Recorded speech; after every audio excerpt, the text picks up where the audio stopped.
नमस्कार. Antioxidants part 1 यामध्ये आपल्या सगळ्यांचं स्वागत आहे. मित्रांनो, अँटीऑक्सिडंट्स ही एक फार मोठी मेडिसिन मधली संकल्पना आहे. ती आपण समजून जर घेतली तर अनेक प्रकारच्या गंभीर आजारांपासून आपण आपल्याला संरक्षण निर्माण करू शकतो. तर अँटीऑक्सिडंट्स माहीत करून घेण्यापूर्वी ऑक्सिडेशन म्हणजे काय ही प्रक्रिया आपण समजून घ्या. एखादं सोपं उदाहरण जर आपल्याला द्यायचं म्हटलं तर आपण समजा उघड्यावरती एखादा लोखंडाचा बार किंवा लोखंडाचा तुकडा ठेवलाय, अनेक दिवस तो तसाच ठेवला तर जेव्हा तो हवेच्या ऑक्सिजनच्या संपर्कात येतो तेव्हा त्या आयर्न जे असतं किंवा जे लोखंड असतं ते हळूहळू गंजायला लागतं, त्याच्यावरची लाल थर यायला लागतो. आणखीन काही महिने वर्ष जर गेलं तर ते लोखंड गंजून ते भंगूर व्हायला लागतं किंवा फ्रॅजाईल व्हायला लागतं, त्याच्यातली ताकद सगळी निघून जाते. ही जी प्रक्रिया आहे याला ऑक्सिडेशन म्हणतात. इथं आयर्न आणि ऑक्सिजन एकत्र आले आणि त्याचा आयर्न ऑक्साईड तयार होतं. तर ही प्रक्रिया घातक जरी असली तरी एका दृष्टीने शरीरामध्ये उपयुक्त पण असते. कशी तर जेव्हा आपण श्वसन करतो तेव्हा सुद्धा प्राणवायू आपल्या रक्तामध्ये मिसळतो, तिथं सुद्धा ऑक्सिडेशन होत असतं. जेव्हा आपण अन्न खातो, अन्नावरती पचनाचे संस्कार होतात आणि छोट्या छोट्या टिश्यू लेवलवर सुद्धा मेटाबॉलिझम होत असतं, तेव्हा सुद्धा तिथे जे पचन होत असतं ते सुद्धा एका प्रकारे ऑक्सिडेशनच असतं.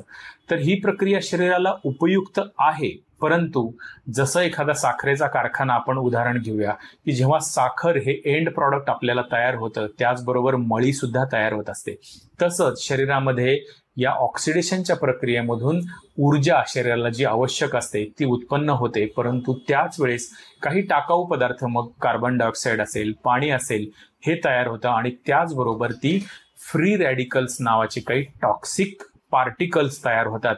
हे अत्यंत शरीराला घातक असतात आणि विशेषतः हे जे फ्री रॅडिकल्स असतात ते आपल्या शरीरातले लिपिड्स असतील किंवा प्रोटीन असतील किंवा DNA असेल, या 3 भागावर मुख्यतः त्याचा अतिशय प्रतिकूल परिणाम होतो आणि त्यातून एक वेगळ्या प्रकारच्या गंभीर क्रॉनिक आजारांची एक मोठी मालिकाच सुरू होऊन जाते. तर त्यामुळं आपल्याला हे ऑक्सिडेशन समजून घेणं गरजेचं आहे. फ्री रॅडिकल म्हणजे घेणं समजून आहे आणि त्याची व्याप्ती किती मोठी आहे हे आपण भाग 1 मध्ये पाहणार आहोत आणि भाग 2 मध्ये प्रत्यक्ष अँटीऑक्सिडंट्स कोणकोणते आपल्या आहारात असावे याच्याविषयी आपण माहिती पाहणार आहोत. तर आपण प्रथम पाहूया की जेव्हा लिपिड, आपल्याला आजकाल प्रत्येकाला माहिती की आपण कोलेस्ट्रॉलचं प्रोफाईल सगळं तपासत असतो, तर त्यामध्ये LDL म्हणून एक घातक असे कोलेस्ट्रॉलचा एक प्रकार आहे, चरबीचा एक प्रकार आहे. त्याचं जेव्हा ऑक्सिडेशन होतं तेव्हा शरीरामध्ये फ्री रॅडिकल्स हे मोठ्या प्रमाणावरती तयार होतात आणि ह्या फ्री रॅडिकल्सचा परिणाम झाल्यामुळं ह्या LDL पासून पुढे ॲथेरोस्क्लेरोसिस होतं. ॲथेरोस्क्लेरोसिस नंतर प्लाक तयार होतो आणि पुढे मग तिथे WBC येतात, प्लेटलेट येतात, गुठळी तयार होते आणि मग स्ट्रोक किंवा हार्ट अटॅक यासारखे गंभीर आजार यातून निर्माण होऊ शकतात. म्हणजे सुरुवात झालेली असते ऑक्सिडेशन पासून, फ्री रॅडिकल पासून, परंतु हळूहळू करता मोठे गंभीर आजार यातून निर्माण होतात. त्याचप्रमाणे मेंदूमध्ये सुद्धा जे आपले न्यूरॉन्स असतात त्यामध्ये सुद्धा ऑक्सिडेटिव्ह स्ट्रेस हा निर्माण होतो, त्याची झीज होते आणि त्यामुळे dementia, Alzheimer's, multiple sclerosis, Parkinson's असे अनेक आजार या मेंदूमध्ये फ्री रॅडिकल्सचं प्रमाण वाढल्यामुळे होऊ शकतं. त्याचप्रमाणे पोटातले आपले जे महत्वाचे अवयव आहेत यामध्ये लिव्हर, पॅनक्रियाज, किडनी याच्यावरती सुद्धा या फ्री रॅडिकलचा परिणाम होतो. लिव्हरवरती परिणाम झाल्यामुळे लिव्हरचं तुमचं सिरोसिस नावाचा गंभीर आजार होतो. लिव्हर ही शरीरातली एक सगळ्यात मोठी ग्रंथी आहे आणि सगळ्यात मोठी केमिकल लॅबोरेटरी आहे. जेव्हा लिव्हरमध्ये या पद्धतीचं फ्री रॅडिकलचा परिणाम होतो तेव्हा लिव्हरचं आरोग्य हे ढासळायला लागतं आणि लिव्हरचे गंभीर आजार यातून तयार होतात.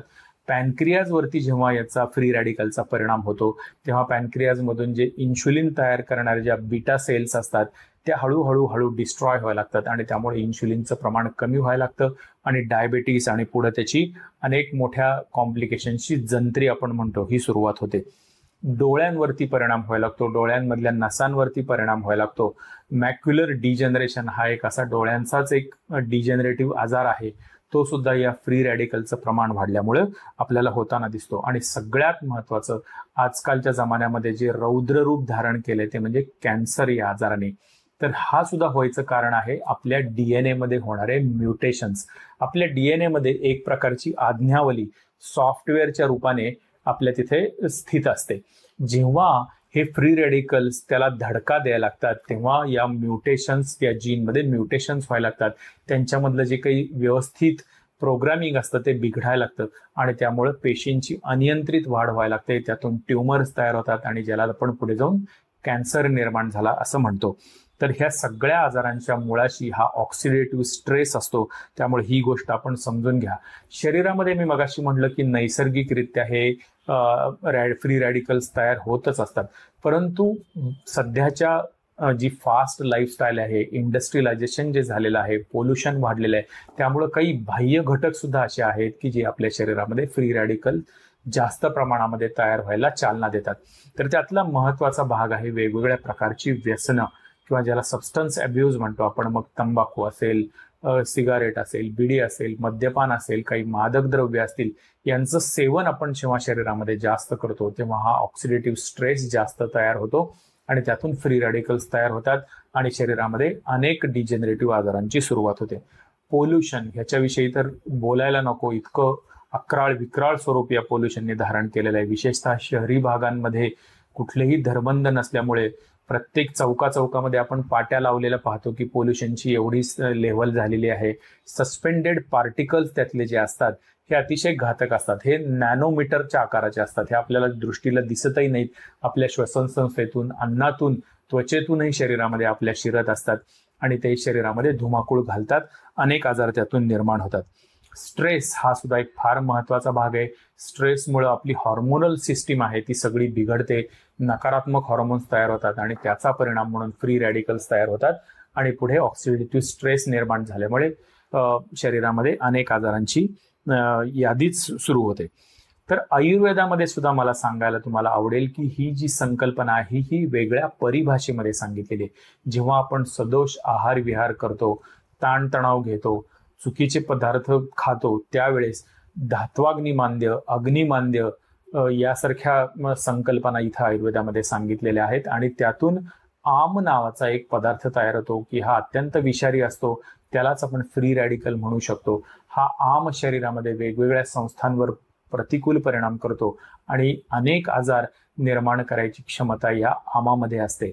म्हणजे आपल्याला लक्षात आलं की याच्यावरती आपण आयुर्वेदिक उपचारांनी सुद्धा हे फ्री रॅडिकलचं प्रमाण कमी करू शकतो.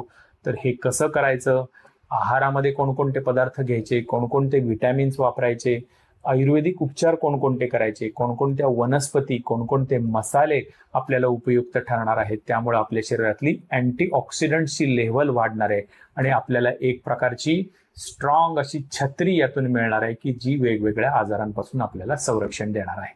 तर दुसरा भाग पाहायला बिलकुल विसरू नका. धन्यवाद.